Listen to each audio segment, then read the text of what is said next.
Coucou à toi, c'est Marie de l'âme du Fémin. Aujourd'hui, je vais t'expliquer ce que c'est pour moi le cahier créatif. Le cahier créatif, ça comprend l'art journal, pour moi les cahiers techniques, le bullet journal, les livres altérés, bref, tous les cahiers dans lesquels tu puisses écrire, peindre, coller, colorier, t'exprimer. Tu as certainement déjà lu des articles de mon blog concernant l'art journaling. Mes derniers cahiers créatifs avec l'art journaling, ce sont des cahiers où je peux écrire, peindre, tamponner, m'exprimer. Celui-là, c'est mon cahier 2019. Ça, c'est mon cahier 2018. Alors, je ne cherche pas forcément à suivre les années, mais à 1 ou 2 mois après, ça correspond à une année civile. Sur Instagram, tu peux retrouver des pages que j'ai faites et réalisées, comme celle de 2018 pour la gratitude, la reconnaissance de ce que 2018 m'a apporté. Ça fait depuis à peu près 4-5 ans que je crée dans mes dark journal, donc je commence à avoir une jolie collection. Avant ça, il y a eu tout un processus qui s'est mis en place créatif depuis des années. J'ai commencé comme un peu tout le monde dans le cahier créatif avec mes cahiers de classe.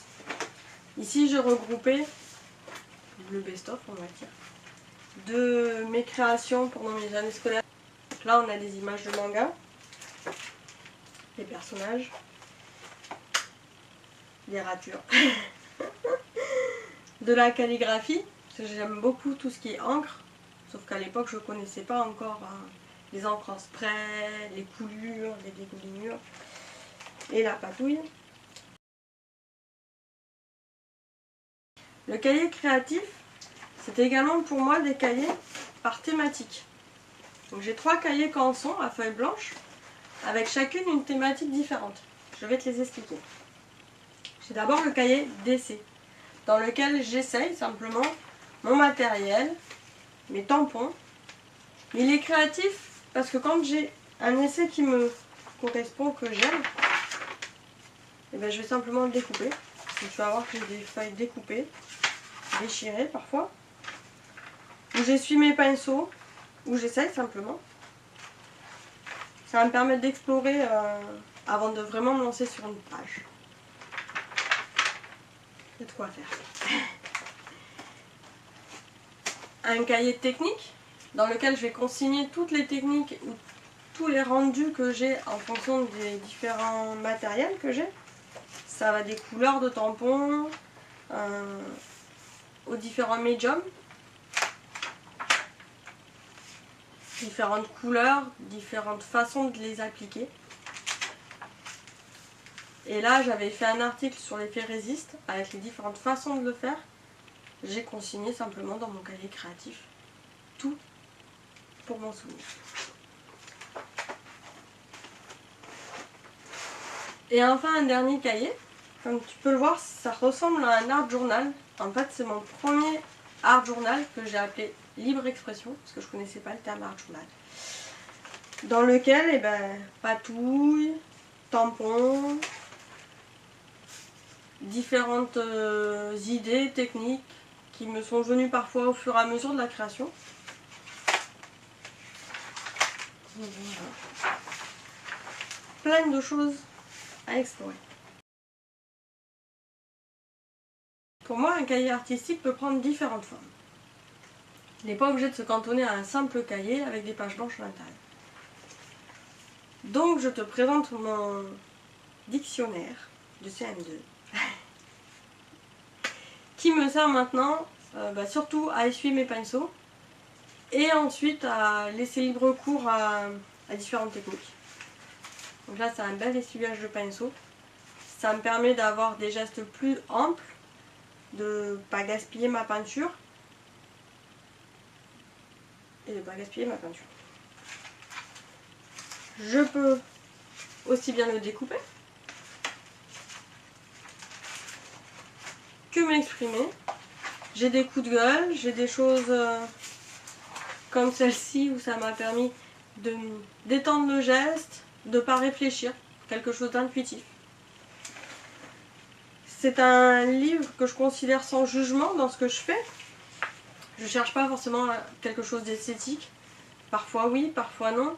Parfois j'essaie d'exprimer quelque chose avec des mots. Des fois je laisse libre cours simplement à la couleur. C'est un support très libre pour moi dans son sens et dans sa forme. Enfin, j'aimerais te montrer quelque chose d'un peu moins conventionnel pour un cahier créatif. C'est plus un calepin. Un calepin dans lequel finalement je prends page par page, donc je peux les sortir les pages. Je peux m'exprimer. En général, j'utilise qu'un côté parce que c'est comme ça, je préfère cette technique-là. Il y a des fois des pages où je passe énormément de temps. Je peux revenir sur 2-3 jours sur un tout petit morceau de feuille. Comme des fois où rapidement je vais mettre la couleur, un tampon, un pochoir et c'est fini. Quelque chose de rapide parfois qui peut nous permettre de créer tous les jours. Donc, je peux te conseiller de commencer par un calepin où tu peux créer tous les jours sans règles, sans attente particulière dans ta création.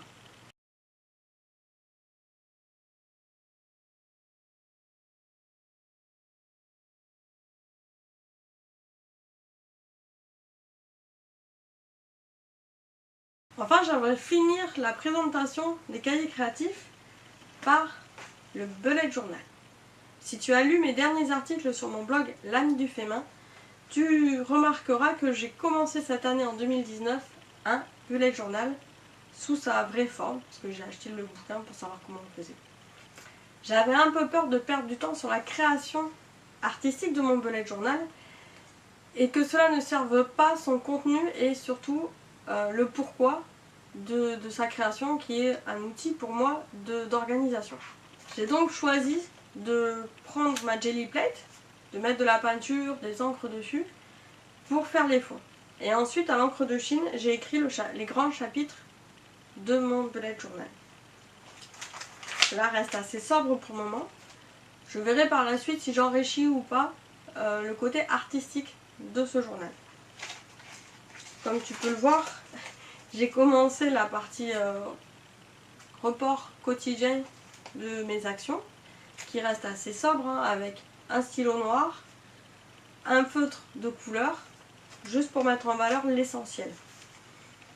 Je reviendrai plus tard sur le bullet journal dans d'autres vidéos ou d'autres articles. J'attends d'avoir un peu plus d'expérience à ce sujet. Voilà, on a fait le tour de mes cahiers créatifs. J'espère que ça t'a inspiré et que ça t'a donné des envies. Si tu souhaites en savoir plus sur l'art journal et le bullet journal, je t'invite à lire mes articles sur le blog L'Âme du fait main. Tu peux trouver les liens en bas de la page de la vidéo sur YouTube. Je te dis à très bientôt!